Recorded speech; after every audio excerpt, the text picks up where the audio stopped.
Sir first ಒಂದು ಕಂಪ್ನಿಲಿ ಕೆಲಸ ಮಾಡ್ತಿದ್ರಿ, ಈಗ ಕೆಲಸ ಬಿಟ್ಟಿದ್ದೀರಾ, ಓನಾಗಿ ಏನೋ ಬಿಸ್ನೆಸ್ ಮಾಡ್ತಾ ಇದ್ದೀರಾ. ಈಗ ಎರಡಕ್ಕೂ ಇರೋ ವ್ಯತ್ಯಾಸಗಳೇನು ಸರ್? ಸರ್ ಎರಡಕ್ಕಿರೋ ವ್ಯತ್ಯಾಸ ಸಿಂಪಲ್ ಆಗಿ ಹೇಳ್ತೀನಿ ಕೇಳಿ. ಮೊದಲು ಬೆಳಗ್ಗೆ ಎದ್ದೆ ಅಂದರೆ ಸಂಜೆವರೆಗೆ ಕಂಪ್ನಿಲೇ ಇರಬೇಕಾಯ್ತು. ನನ್ನ ಎಫರ್ಟ್ ಎಲ್ಲ ಕಂಪ್ನಿಗೆ ಆಗ್ತಾಯಿದೆ. ನನಗೆ ಬರ್ತಾಯಿದ್ದು ಸಂಬಳ ಎಷ್ಟು ಹೇಳಿ? ಸಂಬಳ ಕಡಿಮೆ ಪ್ಲಸ್ಸು ಇಯರ್ಲಿ ಇಂಕ್ರಿಮೆಂಟ್ ಅಂತ ಬರುತ್ತೆ. ಆ ಇಯರ್ಲಿ ಇಂಕ್ರಿಮೆಂಟಲ್ಲಿ 3,000 4,000 ಇಂಕ್ರಿಮೆಂಟ್ ಕೊಡ್ತಾರೆ. ನೀವು ಎಷ್ಟೇ ಕಷ್ಟಪಟ್ಟು ಕೆಲಸ ಮಾಡಿ 1 ವರ್ಷ ಕೊಡಿ, ನಿಮ್ಮ ಟೈಮೆಲ್ಲ ಪಕ್ಕಕ್ಕಿಟ್ಟು ಆ ಟೈಮ್ನೆಲ್ಲ ಪಕ್ಕ ಕಂಪ್ನಿಗೆ ಹಾಕ್ತೀವಿ. ವರ್ಷಕ್ಕೆ 3-4 ಸಾವಿರ ಇಂಕ್ರಿಮೆಂಟ್ ಕೊಡ್ತಾರೆ. ಅದೇ ಇಯರ್ಲಿ ಬಾಡಿಗೆ ರೈಸ್ ಆಗುತ್ತೆ, ಕರೆಂಟ್ ಬಿಲ್ಲು ಯೂನಿಟ್ ರೈಸ್ ಆಗುತ್ತೆ, ರೇಷನ್ ರೈಸ್ ಆಗುತ್ತೆ, ಪ್ರತಿಯೊಂದು ನಮ್ಮ ಪರ್ಸ್ನಲ್ ಎಕ್ಸ್ಪೆನ್ಸ್ ಎಲ್ಲ ರೈಸ್ ಆಗುತ್ತೆ. ಇಷ್ಟು ಕೊಟ್ಟರೆ ಎಲ್ಲಿ ಅಂತ ಬದುಕಾಗತ್ತೇಳಿ ಕಂಪ್ನಿಲಿ. ಕಂಪ್ನಿಯಿಂದ ನಮಗೇನಾದರೂ ಬರ್ತಾಯಿದ್ರೆ ತಾನೆ ನಾವು ಎಫರ್ಟಾಗಿ ಕಂಪ್ನಿ ಕೆಲಸ ಮಾಡೋಕ್ಕಾಗುತ್ತೆ.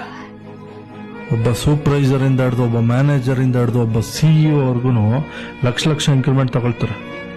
ಅದೇ ಒಬ್ಬ ಎಂಪ್ಲಾಯೀಸ್ಗೆ ಏನು ಕೊಡ್ತಾರೆ? ಬಿಸ್ಕೆಟ್ ಎಷ್ಟಂಗೆ ಎಸಿದ 3-4 ಸಾವಿರ. ಅದು ಎಲ್ಲ ದಬ್ಬಾಳಿಕೆ, ಎಂಪ್ಲಾಯ್ ಮೇಲೆ ದಬ್ಬಾಳಿಕೆ ಮಾಡ್ತಾರೆ. ದಬ್ಬಾಳಿಕೆ ಮಾಡಿ ಕೆಲಸ ತಗೊಂಡು ಇಂಕ್ರಿಮೆಂಟ್ ಈ ಥರ ಕೊಡ್ತಾರೆ. ಇನ್ನು ಏನಕ್ಕೆ ಮಾಡ್ಬೇಕು ಕೆಲಸ ಅಲ್ಲಿ? ಕೊನೆಗೆ ಅಷ್ಟೇ ಅರ್ಥ ಮಾಡ್ಕೊಂಡೆ. 10-15 ವರ್ಷ ಕಷ್ಟಪಟ್ಟು ಕೆಲಸ ಮಾಡಿದೆ ಕಂಪ್ನಿಲಿ. ನೋಡಿದೆ, ಗೊತ್ತಾಯ್ತು ಇಷ್ಟೇ, ಇಷ್ಟೇ 6 ಕೇಳಲ್ಲ 3 ಕೇಳಲ್ಲ ಅಂತ ಅರ್ಥ ಆಯ್ತು. ಏನೋ ಒಂದು ಚಿಕ್ಕದಾಗಿ ಏನೋ ಮಾಡ್ಕೊಂಡು ಹೋಗ್ತಾ ಇದ್ದೀನಿ, ನೆಮ್ಮದಿಯಾಗಿದ್ದೀನಿ ಸರ್. ಯಾವನಿಗೂ ಬಕೆಟ್ ಹಿಡಿಯೋ ಅವಶ್ಯಕತೆ ಇಲ್ಲ. ಸರ್ ಬಾಸ್, ಸರ್ ನಮಸ್ಕಾರ, ಅಣ್ಣ ಅಪ್ಪ ಅನ್ನೋ ನೆಸಿಟಿ ಇಲ್ಲ. ನನ್ನ ಪಾಡಿಗೆ ನಾನು ಏನು ನಡ್ಸ್ಕೊಂಡು ಹೋಗ್ತಾ ಇದ್ದೀನಿ, ನನ್ನ ಪಾಡಿಗೆ ನಾನು ನೆಮ್ಮದಿ ಖುಷಿಯಿಂದ ಇದ್ದೀನಿ, ನೆಮ್ಮದಿಯಿಂದ ಇದ್ದೀನಿ.